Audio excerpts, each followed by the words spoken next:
वालेकुम शाह जी। भाई शबीर कोल मैं आया ते अमरूद जी बड़ा सोहना है वैरायटी के हवाले दे नाल और कलर के हवाले दे नाल।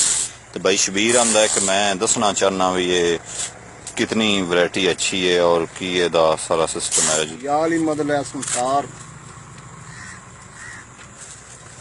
ਦੀ ਜਾਣਕਾਰੀ ਚਾਹੁੰਦੀ ਕਾਰ ਮਰੂਦ ਕਾਰ ਨਾਲ ਮੁਹਾਰਮਾਂ ਦੇ ਵਿੱਚ ਆਪਾਂ ਤੋੜ ਰਹੇ ਆ। ਕਲਰ ਵੀ ਅੱਛਾ ਹੈ ਮਾਸ਼ਾਅੱਲਾ। ਜਿਹੜੀ ਸਪਰੇਅ ਕੀਤੀ ਸੀ ਉਹਦਾ ਰਿਜ਼ਲਟ ਵੀ ਅੱਛਾ ਨਿਕਲਿਆ ਹੈ।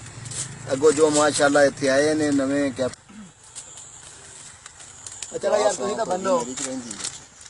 ਇਹ ਸ਼ਾਹ ਸਾਹਿਬ ਹੈ ਜਿਹੜਾ ਮਰੂਦ ਹੈ ਮਾਸ਼ਾਅੱਲਾ ਆਪਣਾ ਉਹ ਮਰੂਦ ਹੈ ਜਿਹਨੂੰ ਸਪਰੇਅ ਕੀਤੀ ਸੀ ਆਪਾਂ ਫੈਕ ਸਾਹਿਬ ਦੀ। ਮਾਸ਼ਾਅੱਲਾ ਰਿਜ਼ਲਟ ਵੀ ਠੀਕ ਹੈ, ਕਲਰ ਵੀ ਠੀਕ ਹੈ। ਜੋ ਬਚਿਆ ਹੈ ਬਹੁਤ ਅੱਛਾ ਰਿਜ਼ਲਟ ਇਹਦਾ। और कैप्टन साहब ने मैंने पूछा सी इस दुआ का रिजल्ट मैं दसी सी गल भी फोट भी ठीक जे, फल भी बेशुमार जे और मरूद की मिठास भी बड़ी जी। इतों लगाया भी नहीं एक दिन खाण वास्ते, फिर डेरे ते भी खादा पीता ने और मतलब भी इन्होंने पीर के सदके इंशाल्लाह ठीक है मसला इंदा तो कर रहा है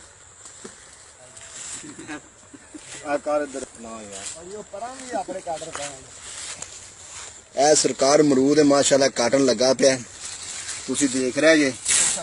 ਇਹ ਤੁਹਾਡੇ ਦੁਆਵਾਂ ਦੇ ਸਦਕੇ ਦੇ ਨਾਲ ਇਨਸ਼ਾਅੱਲਾ ਸਾਫ਼ ਹੈ ਔਰ ਅੱਛਾ ਅਮਰੂਦ ਹੈ। ਇਹ ਜਿੰਨਾ ਅਮਰੂਦ ਹੈ ਸਭ मतलब भी ਪਾਣੀ ਤੋਂ ਬਗੈਰ ਅਮਰੂਦ ਨਹੀਂ ਬਣ। ਇਹ ਸਰਕਾਰ ਸਪਰੇਅ ਜਿਹੜੀ ਅਸੀਂ ਕੀਤੀ ਸੀ ਭਾਈ ਅਖਤਰ ਹਰਿਆ ਨੇ ਪਹਿਲੀ ਦਫਾ ਜਿਸ ਦਿਨ ਮੈਂ ਬਾਗ ਤੇ ਆਇਆ, ਇਹ ਅਮਰੂਦ ਉਸ ਚੀਜ਼ ਦਾ ਜੀ। ਇਹ ਸਪਰੇਅ ਦਾ ਰਿਜ਼ਲਟ ਜੇ।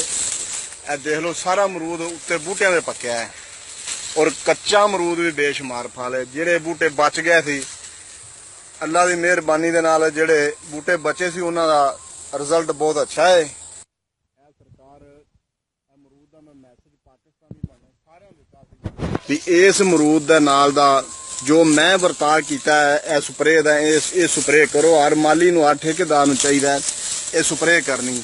फल भी ठीक है, रंगत भी ठीक है, चटावट है अमरूद की जिस तरह आप बंदे ने कोई चीज़ नाल बंदा। अमरूद जी खैर नाल देख लो तुसी, मतलब भी पूरा 6-7 इंच अमरूद है लम्मा। ये सरकार तुसी हुंदे ते तुहानूं असीं आप चाह दे नाल खुआंदे। तुसी वेखदे इस अमरूद दा नज़ारा, नाले इहनूं मिठास वेखदे तुसी। जिहड़े उरले पुरले फिरदे ने, मैं सर दा शाह साहब दा बड़ा शुक्रगुजार हाँ कि ਤੁਸੀਂ ਸਾਨੂੰ ਦੁਆ ਦਿੱਤੀ ਹੈ। ਇਸ ਦੁਆ ਦਾ ਰਿਜ਼ਲਟ ਬਹੁਤ ਅੱਛਾ ਹੈ। ਇਹੋ ਹੀ ਦੁਆ ਸਾਨੂੰ ਮਿਲਦੀ ਰਹੇ ਇਨਸ਼ਾਅੱਲਾ। ਕਿਸੇ ਜਗ੍ਹਾ ਤੇ ਵੀ ਹੋਈਏ ਤੇ ਤੁਹਾਡੀ ਦੁਆ ਦੇ ਨਾਲ ਕਾਮਯਾਬੀ ਹੈ।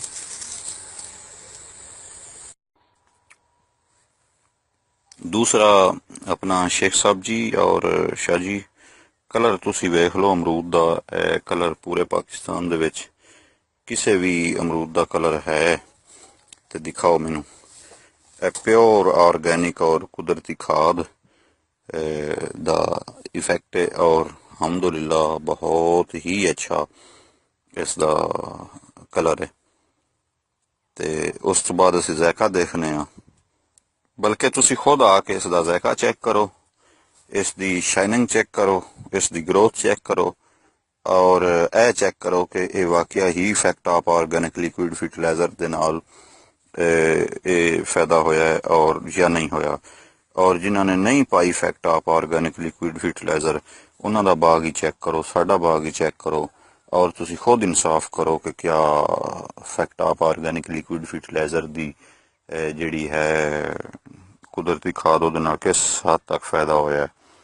तो खुद तुसी इंसाफ करो, हक सच दी आवाज़ खुद दिओ अगर हक सच है तो तुहानूं एड्रैस दिता है, आके तुसी देखो और इसनूं तुसी खुद चेक करो। इसका साइज वेखो, इसका कलर वेखो, इसकी ग्रोथ, हर चीज़ देखो।